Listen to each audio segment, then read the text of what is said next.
พระบุพภาคณะมะกะลังกะโลมาเสนะโมตัสสะภะคะวะโตอะระหะโตสัมมาสัมพุทธัสสะนะโมตัสสะภะคะวะโตอะระหะโตสัมมาสัมพุทธัสสะนะโมตัสสะภะคะวะโตอะระหะโตสัมมาสัมพุทธัสสะพุทธังสรณังกัจฉามิธัมมังสรณังกัจฉามิสังฆังสรณังกัจฉามิตุติยามปิพุทธังสรณังกัจฉามิตุติยามปิธัมมังสรณังกัจฉามิตุติยามปิสังฆังสรณังกัจฉามิตติยามปิพุทธังสรณังกัจฉามิตติยามปิธัมมังสรณังกัจฉามิตติยามปิสังฆังสรณังกัจฉามิอิติปิโสภะคะวาอะระหังสัมมาสัมพุทโธวิชชาจารณะสัมปันโนสุขโตโลกาวิทูอนุตตะโลปุริสาธรรมสารถิสัทธาเทวะมนุษย์สานังพุทโธภควาติสวากขาโตภควตาธัมโมสันติติโกอากาลิโกเอหิปัสสิโกโอปนะยิโกปัจจัตตังเวทิตโพวินยูหิติสุปฏิปันโนภะคะวะโตสาวกสังโฆอุจุปฏิปันโนภะคะวะโตสาวกสังโฆญาญาปฏิปันโนภะคะวะโตสาวกสังโฆสามิจิปฏิปันโนภะคะวะโตสาวกสังโฆญาติตังจัตตาลิปุริสายุคานิอัฏฐาปุริสาภุคลาเอสาภะคะวะโตสาวกสังโฆอาหุไนโยปาหุไนโยทักขิไนโยอัญชลิกาลนิโยอนุตตลังปุญญเขตตังโลกัสสติกราบหนึ่งกราบสองกราบสามกาเลนะธรรมัสสวนังเอตัมมังคารมุตตมังมาแล้วเนอะมาแถมแล้วเสียงก้องเสียงก้องเสียงมองต่ำเข้าเสียงตุเจ้าเทศนาธรรมมาแถมแล้วมาถึงบ้านมาถึงเฮือนมาถึงในเฮือนมาถึงในมุ้งในสุดมาถึงเตาไฟมาถึงห้องน้ำมาถึงในรถมาถึงกุฏิกุฏางที่ตั้นผู้ฟังทั้งหลายเปิดวิทยุรับฟังกูเจ้าเนอ6 โมงถึง 7 โมงท่านทั้งหลายผู้รับฟังวิทยุสถานีวิทยุพระพุทธศาสนาจังหวัดเชียงใหม่ FM 96และจุดปฏิบัติการ FM 90.75ของมูลนิธิบุญญาภรณ์วัดโสพนาราม และสถานีวิทยุต่างๆเช่น วิทยุล้านนาและวิทยุแม่แจ่มตลอดถึงสถานีวิทยุต่างๆที่เปิ้นได้เปิดรับเอารายการนี้เปิดให้พ่อแม่พี่น้องทั้งหลายได้ฟังกูเจ้าตลอดถึงเสียงตามสายหมู่บ้านต่างๆวัดต่างๆที่กระจายไปทั่วบ้านทั่วเมืองมาแถมแล้วมาถึงหูถึงใจพี่น้องทั้งหลายเพื่อรับฟังคำสอนในทางพระพุทธศาสนาเพราะเป็นศาสนาของผู้รู้ผู้ตื่นผู้เบิกบานประวัติศาสตร์ตั้งแต่พุทธศักราช1มาถึง2549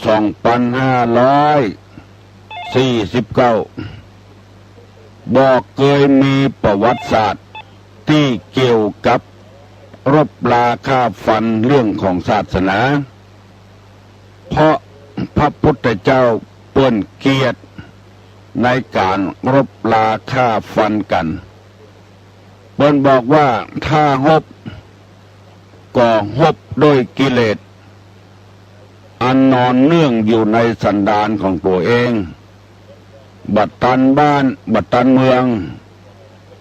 บ่โอบอ้อมอารีบ่แบ่งพรรคบ่แบ่งพวกบ่เผยแพร่พระศาสนามีแต่เผยแพร่พระธรรมคำสอนให้แต่ละคนอาบน้ำฟังธรรมปฏิบัติธรรมเพื่อให้แต่ละคนเป็นคนดีบอกให้ใจอาวุธยุทโธภัณฑ์ประหัตประหารชีวิตซึ่งกันและกันมีแต่ศาสนาอื่นที่รบราฆ่าฟันเกี่ยวกับพระพุทธศาสนาเอาชีวิตคนให้ตายแต่พระพุทธศาสนานี้บ่ทำอย่างนั้นคือว่าให้ลบโดยกิเลสของตัวเองยังบ่ดีให้ฆ่ากิเลสตัวเก่ามีความโลภความโกรธความหลงความอิจฉาริษยาความอาฆาตพยาบาทความหันแก่ตัวหันแก่ได้บ่เอื้อเฟื้อเผื่อแผ่ซึ่งกันและกันให้รบกิเลสหมู่นี้ออกรบราฆ่าฟันกิเลสออกไปบ่ให้มันเหลืออาทิเช่นพระสัมมาสัมพุทธเจ้าได้รบพญามารรบกับพระพุทธเจ้าพระพุทธเจ้าบอกเอาอาวุธอันใดมาเข็นฆ่ามีแต่นึกถึงคุณงามความดีในอดีตที่ปั้มเปงมาแต่ละชาติเหมือนกับแม่พระธรณีหูดน้ำผมมาร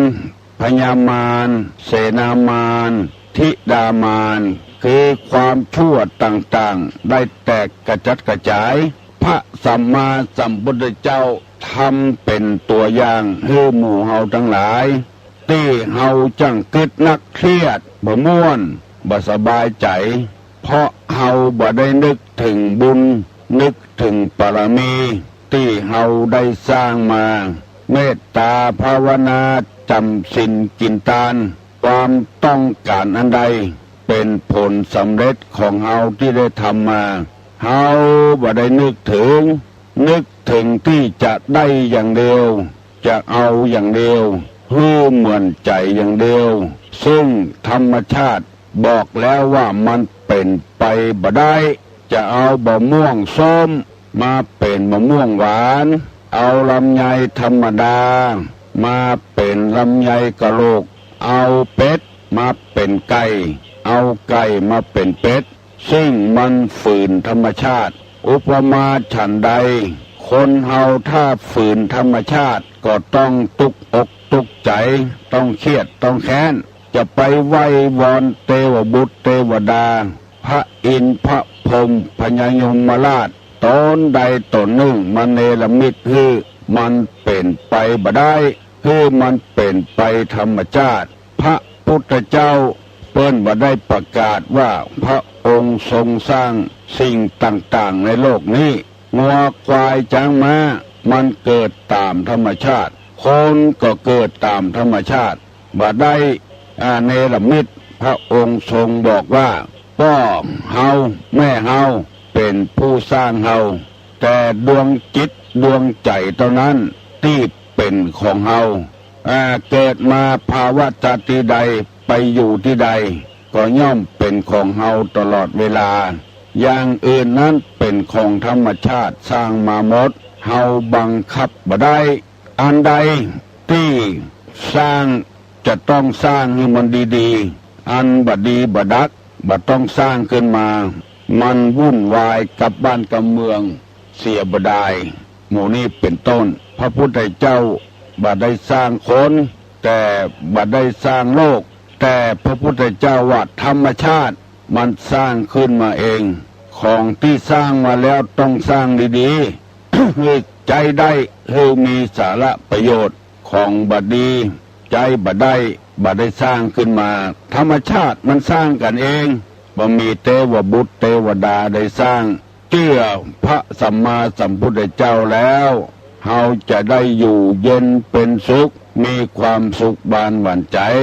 ส่วนมากที่มันบ่มีความสุขบานหวั่นใจก็เพราะเหตุว่าเฮาบ่ได้นำเอาพระธรรมคำสอนมาปฏิบัติกันฟังหนึ่งเก่าถึงเวลาใจบ่ได้เอามาใจโคตรในการเกลียดในการโลภอำกับกันนับถือพระพุทธศาสนาแต่บ่ได้ใจอาฆาตแค้นฟ้องกันไปฟ้องกันมาจนหาความสุขบานหวานใจบ่ได้พ่อออกแม่ออกพระพุทธเจ้าได้สอนให้คนมีความอ่อนน้อมเคารพยำเกรงเขาจะสังเกตว่าในหัวในวังบอกว่าพระบรมวงศานุวงศ์องค์ใดได้ใจธรรมะคำสอนในทางพุทธศาสนาแต่ละองค์มีกิริยามารยาทเรียบร้อยบากกระดกกระดากบักกระดกกระดากมีอ่อนน้อมอู้จาหวานเหมือนกันหมดเพราะฉะนั้นวันนี้ตุลุงจะได้นำเอาธรรมที่ว่าลักษณะของคนที่คนที่เจียมตน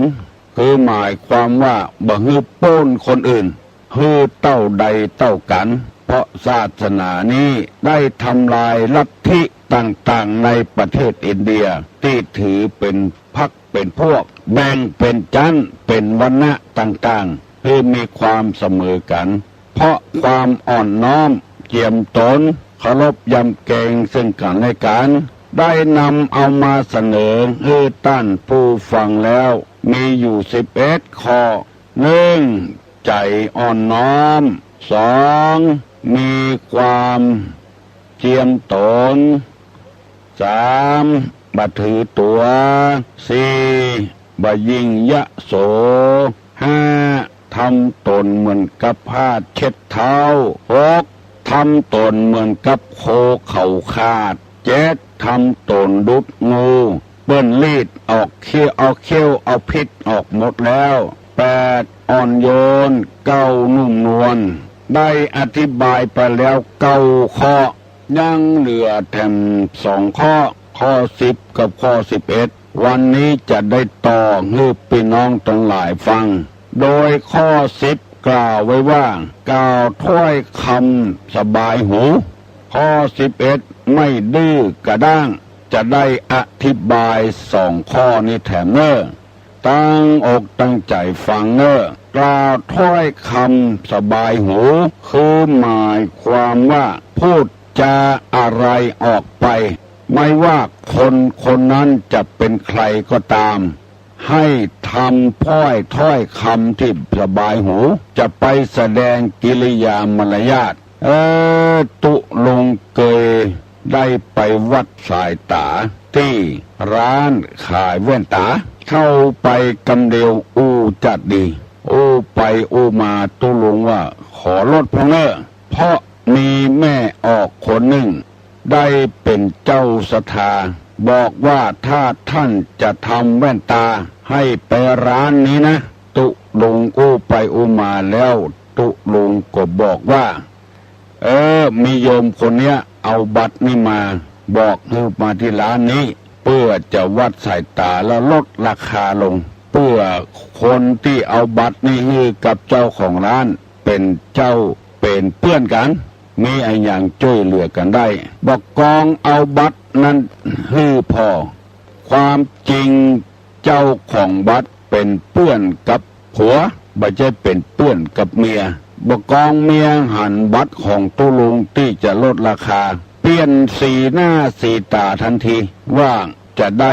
กำไรน้อยปากตุเจ้าตัวนี้ห้องผัวมาเฮียมาดูบัตรนี่สิแล้วไปสนใจกับลูกค้าคนอื่นเนี่ยบาสนใจตุลุงสกรรมตุลุงก็มาหันนิสัยคนนี้เป็นว่าจะเอาเงินอย่างเดียวพอหันลดราคาหันราคาต่ำลงก็เลยบ่สนใจตุลุงเนี่ยจะได้ลูกศิษย์ต้องการนึกมาร้านนี้คันเขาจะออกร้านเหี้ยเขาก็ละอาใจพอแฟนเปิ้นมาผัวเปิ้นมาอู้ไปอู้มาก็เลยตกลงทำอย่างเสียบ่ได้ตั้งแต่วันนั้นเป็นต้นมาตุลุงก็เลยบ่ไปรบกวนเปิ้นตาฮอดบ่เดียวลูกศิษย์เปิ้นบอกว่าจะไปกี่ครั้งกี่หนก็ได้เนอะเอาบัตรของหนูนี่ไปตุลุงก็เลยบ่ไปแถมซ้ำตาฮอดบ่เดียวเพราะว่าไปรบกวนเปิ้นทำหรือเปิ้นบ่ขาดทุนนี่ละได้กำไรน้อยนิสัยจะเนี้ยตุลุงว่าจะบ่มีเปื้อนบ่มีฝูงจะบ่มีภัยคบหาสมาคมด้วยกล่าวกรรมอันใดฮือสบายหูนักปราชญ์บัณฑิตเปิ้นเปรียบว่าหูคนอันนี้เหมือนกับจะเข้จระเข้ที่อยู่ตึงวันนี่อยู่กับน้ำมันเย็นออกมาหิงแดดกำเดียวก็ลุยไล่ลงน้ำเพราะมันบ่ชอบร้อนหูของคนเฮานี่ก็อย่างเดียวกันบ่ชอบร้อนเพราะฉะนั้นเปิ้นจึงบอกเลยว่าคนนั้นจะเป็นภัยก็ตามกล่าวกรรมอันใดไปให้ไพเราะให้ม่วนหูให้คนได้สบายหูเมื่อกรรมดีเข้าหูแล้วจิตใจก็ดีโดยหมู่นี้เป็นต้นอย่าไปให้ละคายหูคนอื่นผัวอู้กับเมียก็อู้ม่วนจะไปอู้สัตว์จะไปอู้ขว้างเมียอู้กับผัวก็เช่นเดียวกันให้เข้าหูพยายามปรับปรุงได้ปรับปรุงได้ถ้าปรับปรุงบ่ได้เข้าหูไปแล้วมันเครียดมันแค้นกรรมอันใดดีว่ากรรมอันใดบ่ดีว่าให้พยายามสร้างสรรค์เลือกเหียก่อนบางกรรมนี่ฟังแล้วมันบ่สบายหูบอกว่าคนนั้นจะเป็นตุเจ้าหลวงก็ดีเป็นตุเจ้าน้อยก็ดีเป็นขโยมเป็นเนนน้อยอุปถากครูบาอาจารย์พยายามกล่าวกำอู้ที่มีนุ่มนวลฟังแล้วมันถูกใจบ่ฮื้อผิดหูไปแล้วคนเฮามันหัวใจห้อยที่เดียวกันฟังแล้วฮื้อมันสบายหูเป็นครูบาอาจารย์อู้ฮื้อลูกศิษย์ลูกหากรรมอู้นี่มีเปเลอะเปเตอเฮาจะอู้เจือใดก็ได้บอกว่าศรัทธาบอกว่าตุเจ้าบอกว่าผัวว่าเมียลูกเต้ากับพ่อกับแม่ตุลุงไปได้ยินคนเท่ามาสอเงือตุลุงฟังว่าวันนี้บักใครม่วนใจเนอตุลุงเป็นยังไงโดนลูกด่าหัวกำเดียวกว่าเนออยู่บัดดายลูกจะมาด่าป่อนี่ด่าแม่นี่บ่เคยมี ถ้าจะเป็นต้าไผ่พองก้าเป็นต้าเฮาอู้บ่ถูกหูก้าเปิ้นเกิดใจได้ก็มีพ่องอะคือมันมิ่งนะตุลุงมิ่งว่าจะได้อ้อได้ว่าไปว่าไผ่กระบูฟังกรรมลูกเป็นหมูกี่คนดีบดีกูจะขายครอบขายครัวนี่กินอย่างมดบ่เฮือได้ไผ่สืบไผ่ทรายสักคนแล้วก็ว่าบ่อยตัวว่าเลิงตัวอู้กำไดก็ว่าจะขายกินอย่างมดขายกินอย่างมดลูกก็โอ๊ตบ่ได้ก็บอกว่าขายยังมาขายไอ้เท่าเอกอะกูอยู่ตึงวันนี้ไปเจ้าหวังสืบของครูสูรู้อีเตะก็โคตรให้ลูกมาสอให้ตุลุงฟังตุลุงก็ว่าโอ้มันเป็นเจอี้ลูกว่าก็ว่าดังเหียพี่น้องเพื่อนบ้านใกล้เฮือนเคียงได้ยินเขาใส่ละอ่อนมันก็กลัวเสียเพียบก็เลยว่าขายยังมาขายเหรอไอ้เท่ากูอยู่ตึงวันนี้ไปเจ้าหวังสืบมรดกอย่างของมึงรู้ไผทำมือกูเขาเกิดคนเท่าละน้อนอ่ะเสียก็มิ่งก็ไม่ว่าบ่อยว่าเลิงเหรอขอเงือจดจำไว้เน้อพ่อออกก็ดีแม่ออกก็ดีอย่าไปว่าอย่างอี้เฮืองับปากไว้เหรอละอ่อนบดเดียวมันมีทิฏฐิตัวนี้มันเป็นมิจฉาทิฏฐิว่าให้เขาเลิงน้ำไปเจ้าบ้านเจ้าจองได้ยินเขาใส่เปิ้นจะได้ดูแควนหัวเปิ้นจะว่าละอ่อนวันเนี้ยถ้าเอามรดกของคนเฒ่าเขาก็มีศักดิ์ศรีของเขาเลยเป็นไอ้เท่าปู่เท่าด่าพ่อได้ด่าแม่ได้เพราะคำสอนของพ่อกำสอนของแม่บ่เข้าหูเขาหมูเนี้ยก็เลยเป็นเหตุให้มีกำอู้ที่บ่เข้าหูไผมันบ่สบายกับหูเขาก็บ่ได้อบรมศีลธรรมกรรมฐานอย่างมาพ่อมิ่งได้ลูกก็มิ่งได้บางรายตีหัวกันก็มีระหว่างลูกกับพ่อด่าหัวแกกันเป็นเพศเป็นผีก็มีระหว่างลูกสาวกับแม่เพราะพ่อแม่บ่เลือกเฟ้นกำอู้ที่จะด่าตุหลวงจะไล่พระไล่เนนออกวัดหมดบ่เลือกเฟ้นโคตรฮือคนเดียวจะไล่มดมาฮือพายุสักคนซึ่งบ่รู้สึกตัวว่าตี้นั้นก็บ่ใช่ตี้ของตัวเป็นวัดบ่ใช่นิติบุคคลเป็นที่สาธารณะเหมือนกันออกก็ออกหมดกันตึงตุน้อยตึงตุหลวงมันเป็นที่สาธารณะบ่ใช่เป็นที่ของนิติบุคคลคนใดคนหนึ่งระวังเน้อกำอู้กำจ๋าว่าอย่างลงไปให้พิจารณาเหียก่อนคิดเสียก่อนแล้วค่อยถามตรองเนื้อความก่อนตอบตรวจตาให้รอบคอบก่อนทำได้ฝากได้ฝังธรรมจริยธรรมข้อนี้ไว้ให้พี่น้องทั้งหลาย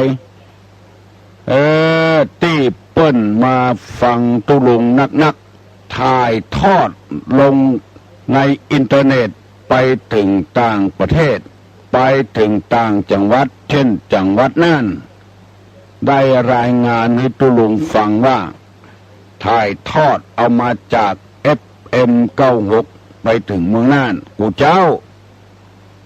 ตุงหมู่บ้านต่างๆได้ถ่ายทอดเสียงของตุลุงให้พี่น้อง10 ชาวเจ้าบ้านฟังแล้วพี่น้อง10 ชาวเจ้าบ้านก็บ่เดือดร้อนที่ฟังได้ก็ฟังไปที่ฟังบ่ได้ก็ตามใจตามภัยตามมันก็เพราะเหตุว่าตุลุงบ่ได้อู้แจ้งไผได้ผะด่าไผขัดเคืองหู อูดไว้ตามอย่างเงี้ยตามที่พระพุทธเจ้าเปิ้นสั่งสอนไว้บากระทบกระเทือนไผบัวบัดจำน้ำบ่คุณคนจึงนิยมฟังอันนี้บัดใจว่ามายกย่องตัวเก่าว่าเป็นคนอู้ม่วนจ่าหวานก็บ่ใจเอามาอุปมามาเปรียบเทียบบางองค์กำหูกำจ่าดีแต่กำอู้ก็ดีแต่ว่าอู้เร็วลำไปอู้ไวลำไปฟังบัดตันบางคนกำหูดีแต่กำอู้ดีแต่เสียงบัดชัดเจนเสียงบ่ไพเราะออกหูดังพ่องเสียงแป๊บพ่องบางคนก็ไปกระทบกระเทือนคนอื่นหมู่เนี้ยจึงบ่ใครมีไผ่นิยมที่นิยมตุลุงก็เพราะเหตุว่าตุลุงควายอู้ควายจ๋าฮือไพเราะจับใจจะว่าอวดว่าตุลุงอวดตัวก็ตามใจเถอะการปกครองระบอบประชาธิปไตยเฮาจะวิจารณ์กันอย่างก็วิจารณ์ได้แต่ขออย่าไปวิจารณ์เบื้องบนที่คนเคารพนับถือกันนอกจากจะบ่ได้ผลแล้วยังบ่พอเปิ้นจะจังเฮาแถมเปิ้นจะโคตรให้เฮาแถมบอกว่าเบื้องบนนั้นจะเป็นบัลลังก์ในหัวในวังก็ตามสถาบันสูงสุดผู้ที่บริหารงานประเทศก็ตามเช่นวิจารณ์รัฐมนตรีต่างๆนายกต่างๆเฮาเป็นคนได้รับความสะดวกสบายถึงวันนี้ก็เพราะเปิ้นเป็นผู้บริหารถนนหนทางมีวงแหวนนอกวงแหวนใน2 ชั้น 3 ชั้นไปมาสะดวกสบายวันนั้นตุลุงไปเทศที่บ้านยางประทาดกำไปนี่ฝนตกรู้สึกว่าไปจ้าหน่อยกำมานี่10 นาทีแล้วแต่ลูกยางประทาดมาหาบ้านตุลุงก็เพราะไผผู้บริหารงานประเทศนั่นเองงานของเปิ้นบ่ใจมีงานเดียวความต้องการของประชาชนมีเจือใดก็ทำมาหมดตกหมดเสียงในหัวในวังฝนบ่ตกแป้งฝนฮึตกมาจุ่มอกจุ่มใจตึงคนตึงพืชพันธุ์ยาหารสิ่งสารสัตว์เพราะฉะนั้นอันใดบ่ถูกใจก็พยายามอดกันเอาไว้งานที่เปิ้นทำบ่ใช่มีงานเดียวมีหลายงานตัวกันเอาละเนอะพี่น้องผู้ฟังทั้งหลายบัดเดี๋ยวนี้6 โมงป่ายแล้วไผยังบ่ตื่นตื่นอย่าเนอะลุกอย่าเนอะวันนี้วันจันทร์จะต้องออกบ้านไปเงี้ยเวียกเงี้ยการลุกเนอะลุกเนอะฮัลโหลสวัสดีครับจ้าดูจ้านี่อย่างพ่อเจ้าขออู้สักหน่อยเหรอใครอู้ตัวเจ้าอู้มาแล้วตุลงอู้เรื่องสมบัติกันนะข้าเจ้าแต่ว่าน่ะจะเป็นข้าเจ้าตัวอย่างแล้วรีวิทยุน้อยเหรอจ้าข้าเจ้าจะเป็นข้าเจ้าตัวอย่างนี่นะข้าเจ้าเลยแยกแม่สมบัติให้ลูกข้าเจ้าบอกว่าจะให้เราอ่อนเขา มาเพื่อเขาแจ้งเรานะเขาจะว่าขอไปอย่างสมบัติกันเนี่ยขอแม่ต้องไปเข้าไปขอเขาเพื่อเอาเขาละค่ะถ้าขอเพราะว่าแม่ติดถ้าขอไปจะไปคาดฝันอนาคตเขายังอีกอ่ะเขาจะบอกเขาจะไปตัวอย่างเขาเท่าแม่ไปเลยสบายใจตัวว่าใจตัวว่าสบายใจกว่าเจ้าสบายใจกะสบายใจนะถ้าเอาเขาเอาไปทำอาหารติดเขาก็ตัวดีจ้ะลูกเต่าหาเนี่ยลูกทำมัดดีแล้วเป็นแม่ตัวอย่างเขาไม่อย่างดูอ่ะเขาไปจังหวัดเนี่ยไอ้อย่างก็ไม่ใช่มาดูอ่ะน้อเขาจะอุดจ้ะเจ้าแต่ไม่เจ้าเจริญพรเจ้าเดือน12เพลงนี่เนอะพอออกไม่ออกวัดดอยสุเทพเปิ้นจะกินกล้วยสลากวัดพระนอนขอนม่วงเปิ้นจะกินกล้วยสลากแล้วก็วัดแสนฝางเปิ้นจะตาลน้ำเพิงน้ำอ้อยเนอะไผบ่เคยตาลน้ำเพิงน้ำอ้อย8 โมงเป็นต้นไปเนอะเปิ้นจะทานน้ำเพิงน้ำอ้อยที่วัดแสนฝางวัดพระนอนขอนม่วงวัดเก่าวัดเดิมของอำเภอแม่ริมขอเชิญชวนพี่น้องอำเภอแม่ริมวัดพระธาตุซ้ำเก่าแก่ธรรมะตึงลำปางตึงลำปูนบอกว่าจะเป็นอำเภอใดขอเงินมาร่วมกินร่วมตาเนอร์ปีไหนมีเตื้อนึ่งวัดพระธาตุดอยสุเทพเปิ้นกินกล้วยสลากเนอขอเงินมาให้มาหอมตัวเปิ้นแล้วกอดที่ลานปฏิบัติธรรมของพ่อครูของแม่ครูเปิ้นจัดตานะเนอวันที่20 กันยายน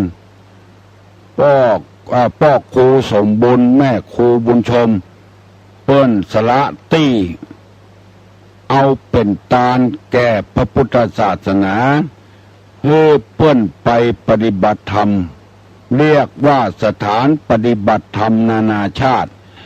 จะเป็นไผก็ได้ไปปฏิบัติธรรมฝรั่งมั่งค่า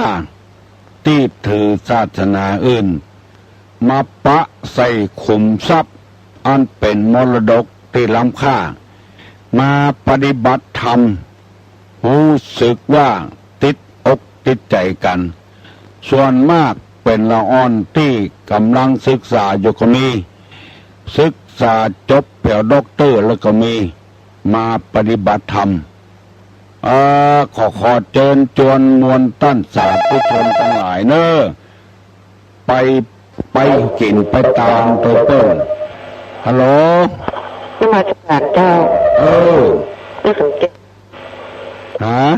สักเลยนะครับบัดได้ยินทีเว้ยสักเลยนะเจ้าสันปูเลยเฮ้ยแม่เฮ้ยสันปูเลยตุ้มเก่งปาดเก่งเฮ้โทรมาขอบคุณนักนะเป็นอย่างเนอะเสียงดีขนาดเลยเนี่ยวันเนี้ยว่าเจ้าเนี่ยกับที่ส่งนี่นะเป็นอย่างขอบคุณนะยินดีมามาประกาศเจ้าไม่อย่างมาบอกกันเจ้าเนอะลุงนี่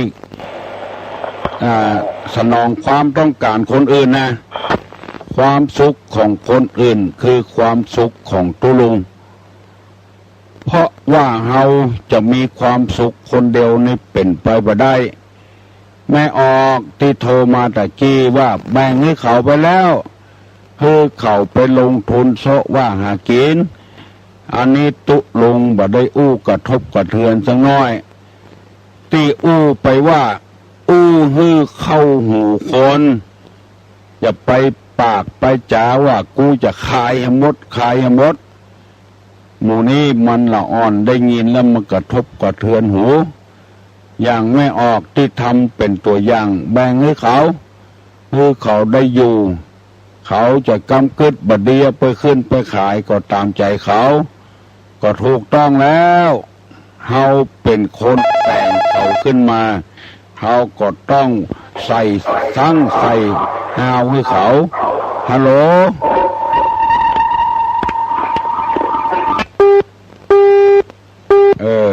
การมันดังโอโอโอนี่นะตัวลุงจะปิดทันทีเนอะ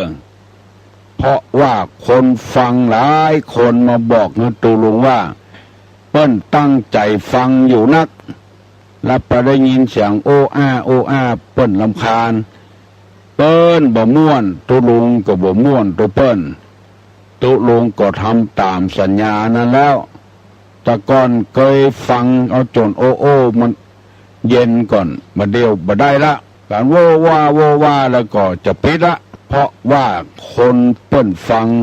เปิ้นบ่ม่วนแล้วมาบอกเงือตุลุงว่าถ้าเป็นอย่างนั้นปิดเนื้อตุลุงเนื้อเงือเปิ้นโทรมาใหม่อันนี้เป็นกรรมความต้องการของคนอื่นลูกเนื้อไผ่ยังมาลูกเนื้อฟังไปโดยรับไปโดยไผ่ว่าสักเตื้อเฮามีเวลาอู้กันเมินอยู่เน้อดอยสุเทพเน้อพันนอนขอนม่วงวัดแสนฝางเพิ่นจะกินสลากตามน้ำเพิงน้ำอ้อยฮัลโหลครับไปสาถามปัญหาครับทำมันนิจงล้างคาบนิยมเทศในงานทำบุญหรือยังครับไว้ตาครับไผ่ตอบได้ตอบมาเน้อทำอันนี้ส่งล้างคาบนิยมเทศในงานอะไรยังเพิ่นถามมาไผ่ตอบได้ตอบเน้อระยะนี้ในธรรมเปรตพีบอกว่าตั้งแต่วันออกค่ำของเดือน12ไปเผียวเดือนดับเปิ้นปล่อยเพศเพื่อมารับของกินของตาเน้อฮัลโหลเทศในงานศพนี่เหรอเจ้าฮะเทศในงานศพบอกใครได้ยินทีเน้อฮัลโหลเทศในงานศพเจ้าเทศในงานศพเจ้าพอเอาศพไปแล้วก็เทศเนาะเจ้าล้างคราบยินดีเนอะเจ้านุโมทนาเจ้านุโมทนาสาธุยินดีเนอะตอบมาแล้วเจ้าของปัญหาเพิ่นตอบว่ายินดีเทศในงานศพล้างคราบเน่ามี2 คนผัวเมียอยู่ในปัจจาผีดิบชื่อกาละกับกาลีมีตุเจ้าไปนอนในปัจจากาละกับกาลีก็บอกว่าตุเจ้าเอ้ยมาถ้ามานอนที่นี่แล้วมาค่ำเมื่อคืนหมู่โจรหมู่มารเข้ามารบกวนอาจจะมาจี้มาปล้นกาละกาลีบอกนะตุเจ้าก็บ่ฟังเฮาจะปั้มเปงเฮาบ่กลัวตายเพื่อโจรมารหานผ้าเฮาก็ยอมวันอันนี้ส่งล้างคราบไม่หลายยังตุลุงมาได้จำดีจำพอให้พอดีเนี่ยฮัลโหลอันนี้ตุลุงกับเจ้าตุลุงนะกำลังอู้นะนี่ตุลุงเนาะนี่มาจากหงขาวเจ้าหงขาวหางน้องน่ะเจ้าทองแท้นะทอง100%นะทอง100%เนาะตุลุงเจ้าหงขาวนี่นะต้องชอบฟังตุลุงเด้ออันกะเจ้าหางน้องนะยินดีเนอะเจ้าตุลุงเจ้าทานปฏิบนักหงขาวนะต้องชอบฟังตุลุงก็ท้อปฏิวัตินะปฏิบไหนปฏิบนักหงขาวนะที่ต้องออกว่ากะต้องออกว่าแต่นอเจ้าเสียงตุลุงนี่นะม่วนนะปฏิบัติขึ้นฟังข่าวก็ฟังตุลุงว่ายินดีเนอะน่าเสียตุลุงว่ารับเจ็ดขาของเองก็เจ็ดขาของเจ็ด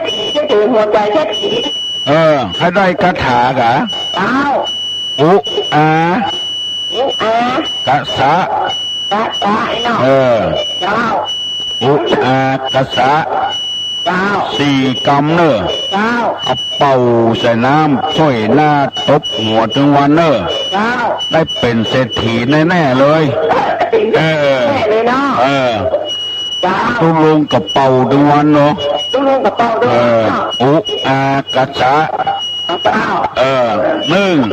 เจ้า คือมันอุทานะสัมปทา เจ้า 2ได้สตางค์มาแล้วจะไปใจจ่ายสุรุ่ยสุร่าย เจ้า อารักขะสัมปทา 3คบคนที่คบคนดี เจ้า ๆ เอาสัตเจาะหาสตางค์มาใส่บ้านใส่จองเรียกว่ากัลยาณมิตรตา ข้อที่4เรียกว่าสัมมาชีวิตาเข้าใจยัง เจ้า คือหากินตามชอบท เจ้า ำติดบังฮือผิดกฎหมายบ้านกฎหมายเมือง เจ้าร วยเนอะ เจ้า ไม่ออกรวยเนอะ เจ้า บอกไม่ติบตัวเนอะ เจ้า ไม่ติบคงขาว บอกคือเปิ้นตัวอุอากัสสาอิเนอร์เจริญพรโอ้แตะไผ่ข้าได้กระถาคือเป่าลงใส่น้ำบยนั่นน้ำตกนั่นแล้วก็เอาใจลูกหน้าลูกตาตบหัวฮัลโหล นมัสการเจ้า เออ ดีใจโมดเลย โอ้ดีใจแหละ เจ้า โอ้ม่วนเนอ มันก็ โอ้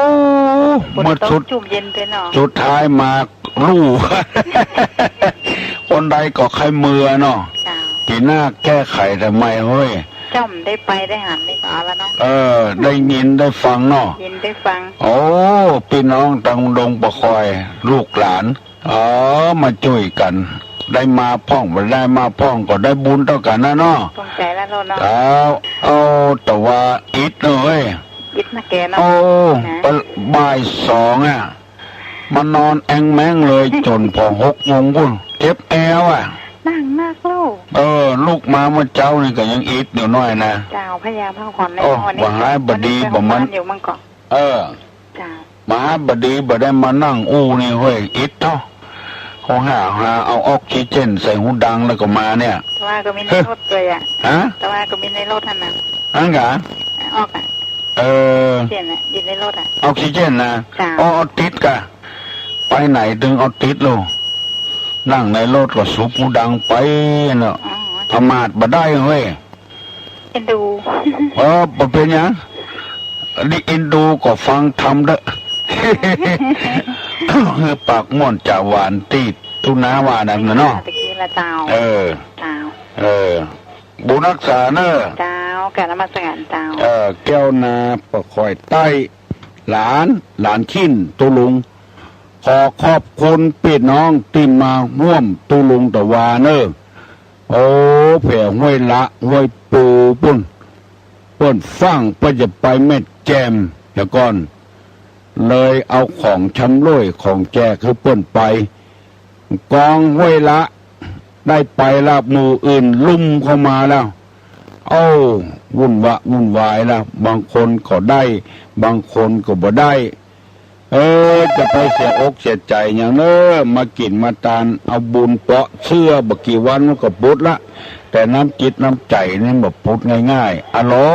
นมัสการเจ้า ตะวันได้ไปจุดตุลุงสกรรมนะ ตะวาเนี่ย ไม่ได้ไปสกรรม บอก ไปปฏิบัติธรรมวัดพระสิงห์เหียตอนเจ้า ไปปฏิบัติฮะ ป้าโมวัดพระสิงห์เจ้า บนนี้ยังปฏิบัติธรรมตอนนี้ ปฏิบัติธรรมนะเนาะ อาทิตย์ตอนเช้า แล้วก็เดือนที่2ก็มาหาตุลุงที่วัดตุลุงตกลงว่าเดือนกันยานี่เอาวันที่อย่างเดียวเจ้า วันที่9นะครับ เจ้า ไว้ก่อนเนาะจะได้ตุลุงจะประกาศทำกรรมเนาะ เจ้าได้ไปประสานกับผู้สูงอายุออกมาประสาทกันนะเจ้า เจ้า ถ้าบักเก้ากับ16ก็ทันเนาะถ้าบักเก้ากับ16นะเจ้าเนาะเจ้านมัสการเจ้า เจริญพร ได้มาก็บ่เป็นหยังบ่ได้มาก็บ่เป็นหยังเฮาประชาธิปไตยลูกที่ได้มาบ่ได้อันหยังสักอย่างก็ไปโคตรไปเกลียดเนอะเฮามากินด้วยกันตานด้วยกันจะไปจุ่มไปซ้ำหยังฮัลโหลประธานปัญหาน้อยเนอเรือน3 น้ำ 4นี่เรือน3นี่คือเรือนอย่างพ่อง เฮือนสาม เรือนสาม เรือนสามน้ำสี่คือไอ้อย่างป้อง น้ำสี่มีน้ำอย่าง เฮือนกินเฮือนสามนี่นะครับ เฮือนอยู่เฮือนไฟเฮือนผมแตะก่อนเพิ่นว่านะแม่ยิงคนใดปฏิบัติเฮือนได้เฮือนสามอย่างคือเฮือนอยู่เฮือนไฟเฮือนผมเฮือนอยู่ก็สะอาดเฮือนไฟก็หมดจดเป็นถ้วยเป็นจอนก็ดีค่าที่ใบายมันจบตึกมันไม่จบฮัลโหล น้องต่อกันแล้วกันด้วยลุง เฮือนสามเฮือนอยู่เฮือนไฟเฮือนผมแล้วน้ำสี่น้ำอย่าง น้ำกินน้ำใจน้ำต้นจูนไม่ถูกหมูหัวแหละ แตะกอนตรงนั้นต้มปูนประเดี๋ยวนี้เปิ้นเปลี่ยนทำละ เรียนเป็นอย่างกัน น้ำกินน้ำใจน้ำกานเปิ้นเปลี่ยนน้ำต้นปูนออกแล้วเพราะบ่มีไผกินมากละ น้ำกินน้ำใจน้ำกานจำไว้เนอะน้องเนอะ เปล่า น้ำกินน้ำใจน้ำใจน้ำใสนะน้ำใจ ใจ น้ำใจ น้ำใจคนเทา น่ะแล้วก็น้ำกาน เปล่า สี่อย่างเนาะ เปล่า น้ำเฮือนสามน้ำสี่ไม่ยิงคนใดมีเฮือนสามน้ำสี่อันน่ะควรเลือกมาเป็นคู่ครอง เอามาทำพันธุ์ได้เอามาได้ต่ำห้านคาราโอเกะนะ อย่าไปเอามา พองนะตัวลุงนะ อยากพองอ่ะ เอามาเป็นพันเอามาทำพันธุ์เนอะมาได้ความลูกเกิดมาก็มีประโยชน์อย่างสักอย่าง วันนี้ปังมองมีเขาคำถามยังทำอยู่กับหมูเนาะ โมเนอร์แต่กี้เปิ้นก็ตอบไปแล้ว เอาเทศในงาน ปั เอา งมองนี่เป็นถามปัญหาธรรมะ ธรรมะ สูงเท่านั้น งานอวมงคลมงคลกับอวมงคลเจริญพรเนอะเจริญพรอยู่ดีมีสุขเนอะขอบบุญคุณพี่น้องทั้งหลาย มาไกลแต่ไก่ว่าเพียวห้วยละปุ่นแม่แก้วเป็นหัวหน้าบนโลกบ่ได้จกเบอร์สักกาม เป็นว่าจะไปบ้านแม่แจมอยู่ ไปเหรอก่อนฮัลโหล ครับไว้ตาทำปัญหาหรือสักข้อครับทำอันนี้ส่งสลากกับพัดนิยมเทศในงานอะไรยังครับ มันบอกอยู่แล้วไผ่ก็ตอบได้เอาเนอะไผ่ตอบได้ตอบมาเนอะอันนี้ส่งสลากกับพัดเทศในงานอะไรยังไผ่ได้ตอบมาเนอะวันที่20 กันยาเนอะพ่อบุญแม่ครูบุญชมเปิ้นจัดตานสถานปฏิบัติธรรมนานาชาติขอให้พี่น้องทั้งหลายไปร่วมบุญร่วมกุศลด้วยเปิ้นเนอะสร้างอาคารเสี่ยงเป็น100-200 ล้านบรณาเดียวนะไปจมจอบต้มตุ้นมันดีกับเปิ้นบำรุงพระพุทธศาสนาฮัลโหล ใจเจ้าเป็นเหลืมจ้ะเลยอ่ะเพิ่นเหลืมไปหน่อยเพิ่นบอกไปเลยเต้นงานอย่างสลากพัดนะเต้นในงานสลากพัดเนอะเจ้ายินดีเนอะน้องพิษสมัยเรื่องธรรมะธรรมโมเนี่ยไว้ให้น้องพิษสมัยเตอะเฮือนอยู่เฮือนไฟเฮือนผมน้ำกินน้ำใจน้ำใจน้ำกานถ้าไผ่ได้แม่ยิงจะอี้มาเป็นกู้ครองจะเป็นบุญของคนนั้นเป็นอย่างมากเฮือนอยู่ก็สะอาดเฮือนไฟก็สะอาดเฮือนผมก็ดีบำเหม็นบูดเหม็นเน่าเหม็นส้มฮัลโหลครับผมไปสาธุลุงท่อเสียงใหญ่ที่ไหนฮะ หางดงครับ ฮะ น้ำแห่หางดงครับ บ้านไหนก็ น้ำแห่หางดง อ๋อน้ำแพร่หางดง ครับ ก่อนถามปัญหาครับการที่ส่งทางปฏิทินนี่มันเตดงานไหน โอ้ลมปุ่งพิสมัยเนอะ กระดูกตื่นตุลูเนอะลูกนะลูกเนอะ ลูกล่ะ ลูกแล้วครับ อายงี้ตัวลุงอะเนาะ งานเอ็ดมันบอกสลาน้ำแห่ครับ ปอมันสาราน้ำแพร่หางดง แม่หางดงแม่หัวขาวนะครับ แม่โคงขาว ครับ โอ้แต่ว่าเปิ้นเอาละอ่อนมาแข่งตอบปัญหาที่วัดพระสิงห์นะ เออ อำเภอหางดงเอารางวัลที่1ไปกินเนี่ยเป็นรูปเสียงอ่ะโอ้เก่งแตะฝีมือก็เก่งฝีปากก็เก่ง ครับ ละอ่อนหางดงนะครับ จุเจ้าเปิ้นมารายงานให้ฟังอ่ะ โอ้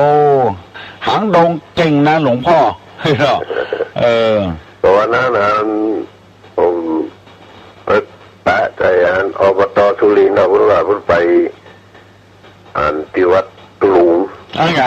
ครับโอ้จักกันกันเนาะก็หานั้นตุลุงเนาะโอ้ปัดแต่งร่องคนเดียวบนนี่เนาะ แต่งร่องตานนะครับร่องมีใครก็โอ้ปัดแต่งคนเดียวมันใส่อังกาอย่างลูกโอ้เมื่อไรให้ปังออกกำลังกายไปด้วย แปลงจ้อยสลาเขาโอ้แต่เปิงงานอบตว่าแต่โล่งส่วนตัวก็แปลงละโอ้แปลงก็จากนี้เนาะอบตสุรินทร์บัมเบอร์นะครับบันเบอร์กันผ่านหน้าของหัวใจละการกัดซ้อมที่วัดสลานี่ก็เกิดพวกกับเอาหรอวัดสลาคนฟังหลายก็หามันสลาโอ้ขนาดนะครับน่าว่ามันกำเข้าหูมันม่วนเนาะมันแบบเป็นพิษเป็นภัยกับภัยรู้จ้าเป็นชัดเจนเนาะโอ้บางคนอู้วิทยุ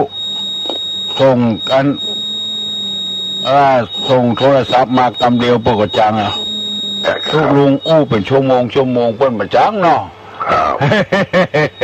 ไม่จ้าโอ้คือถูกหูคนเอาหางดงนี่มันเก่งตอบปัญหาหางดงที่1ไปกินติ๊กวันอาทิตย์แล้วก็เมื่อตัวลุงน้อยๆเนี่ยหางดงเนี่ยเอาคนตุ้ยมาแข่งที่สนามกีฬาเนี่ยงานฤดูหนาวโอ้เอาใส่ล้อมาดังอัดดังได้ที่2อยู่นะล้อเจ้าไอ้สาวเจ้าตอบปัญหาไอ้ตะกี้อันนี้ส่งผ่านวัติเดือนนี้เองอะจ้าเดือนนี้เองเนาะ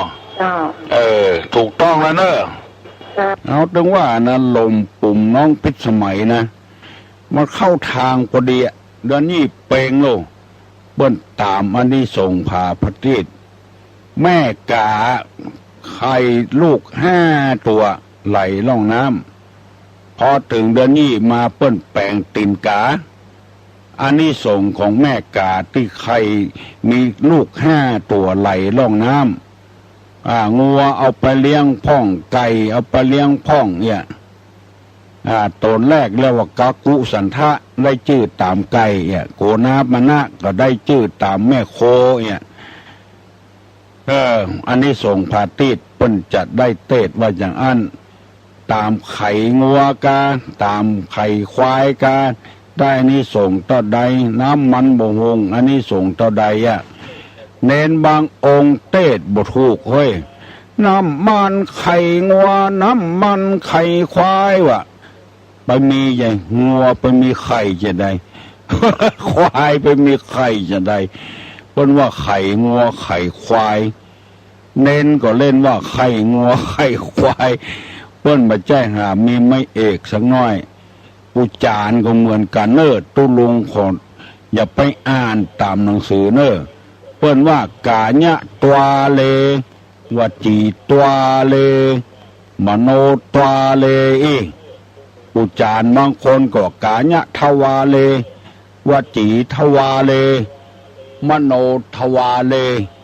มันถูกตามหนังสือแล้วบ่ถูกตามกรรมโบราณ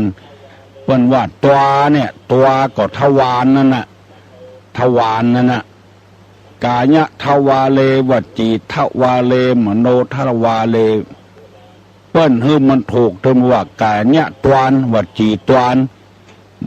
นก็คือหูปากกาหูดังนี่ก็ตวานตั้งเก้ากายะตวาเลวจีตวาเลมโนตวาเลคือว่าใจอีเนอะบ่ใจอวดลวกอย่างนะฮัลโหลครับให้ป่าถามปัญหาสักข้อครับโอ้ตีนกับธรรมต่างกันอย่างไรข้อไหนเป็นข้องดเว้นข้อไหนเป็นข้อปฏิบัติของไว้ป่ายินดีเนอะศีลกับธรรมต่างกันเชื่อใดตอบแถมข้อนี้ข้อสุดท้ายละตุลุงจะได้ไป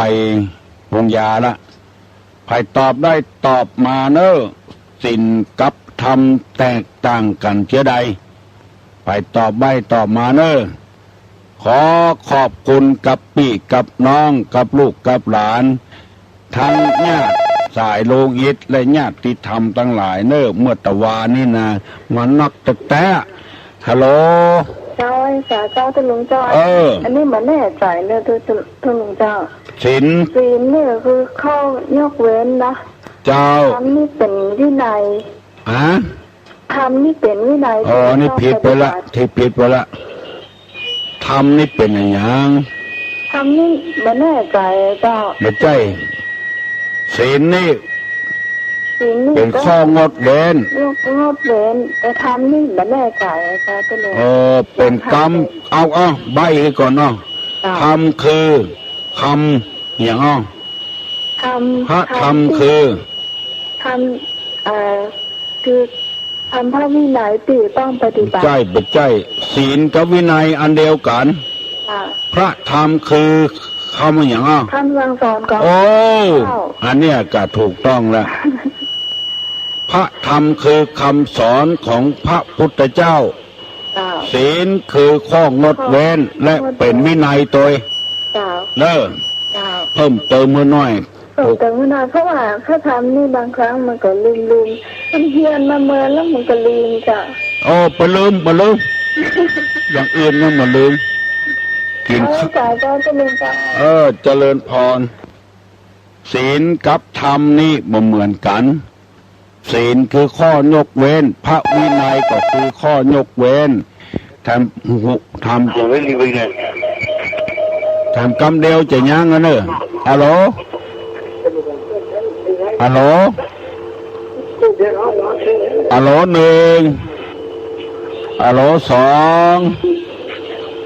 ัลโหล2เกิง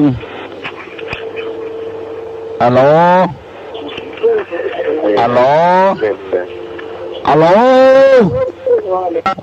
ปิดละ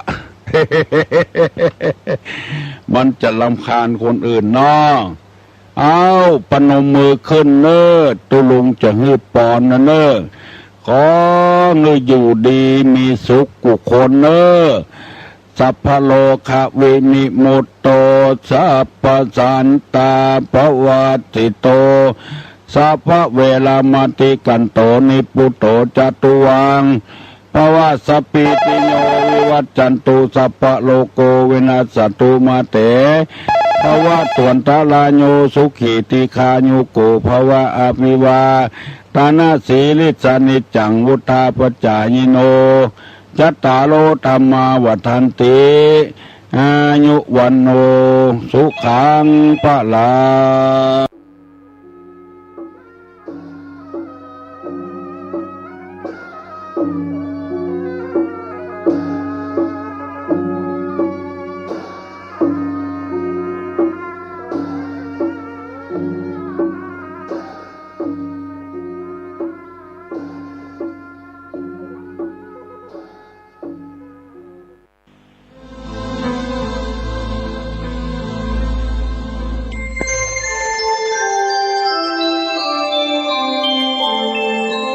ขณะนี้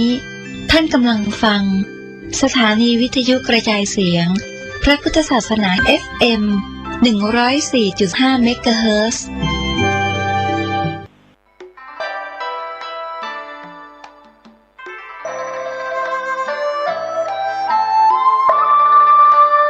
ข่าวสารเพื่อการประชาสัมพันธ์กำหนดงานทำบุญอายุวัฒนมงคล74 ปี 54 พรรษาพระธรรมเสนาบดีเจ้าอาวาสวัดพระธาตุดอยสุเทพราชวรวิหารรองเจ้าคณะภาค 7 ณ วัดพระธาตุดอยสุเทพราชวรวิหารตำบลสุเทพอำเภอเมืองเชียงใหม่จังหวัดเชียงใหม่จัดงานระหว่าง 1-2-3 กันยายนพุทธศักราช 2566 1 กันยายนช่วง 16 นาฬิกาคณะสงฆ์คณะศรัทธาพร้อมกันณมณฑลพิธี 16 นาฬิกา 30 นาทีพระธรรมเสนาบดีจุดธูปเทียนสักการะพระบรมธาตุและธูปเทียนเครื่องบูชาพระรัตนตรัยมัคคณายกกล่าวนำบูชาพระรัตนตรัยสมาทานเบญจศีลพระธรรมเสนาบดีจุดเทียนส่องธรรมแสดงพระธรรมเทศนาโดยพระราชวิสุทธิเวทีรองเจ้าคณะภาค 7 วัดปากน้ำภาษีเจริญกรุงเทพถวายไทยธรรมบูชากันเทศ 17 นาฬิกา 30 นาทีพระธรรมเสนาบดีจุดเครื่องทองน้อยบูชาบุรพาจารย์พระสงฆ์จำนวน 75 รูปสวดพระพุทธมนต์พระธรรมเสนาบดีพร้อมด้วยคณะสงฆ์คณะศรัทธาร่วมทอดผ้าไตรบังสุกุลพระสงฆ์ทั้งนั้นพิจารณาผ้าบังสุกุลถวายจตุปัจจัยทายทาน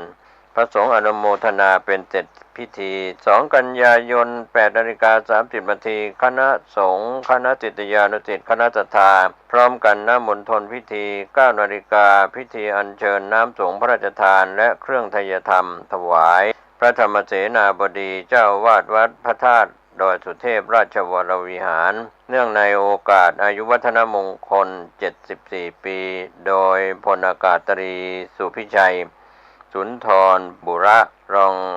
เลขาธิการพระราชวังปฏิบัติภารกิจในฐานะผู้แทนพระองค์ 9 นาฬิกาประธานเดินทางถึงวัดพระธาตุดอยสุเทพราชวรวิหารจุดธูปเทียนเครื่องนมัสการบูชาพระประธานพระวิหารหลวงกราบพระธรรมเสนาบดีนั่งที่รับรองรับศีลประธานถวายธูปเทียนแพน้ำสงฆ์พานพุ่มดอกบัวผ้าไตรและไทยธรรมพระราชทานแด่พระธรรมเสนาบดีขณะนั้นพระสงฆ์เจริญชัยมงคลคาถาพระธรรมเสนาบดีถวายอดิเรกประธานจุดธูปเทียนเครื่องบูชานพเคราะห์แบบล้านนาเฉลิมพระเกียรติถวายเป็นพระราชกุศลและพระพรชัยมงคล 9 นาฬิกา 39 นาทีพระสงฆ์10 รูปเจริญพระพุทธมนต์นพเคราะห์แบบล้านนาถวายเป็นพระราชกุศล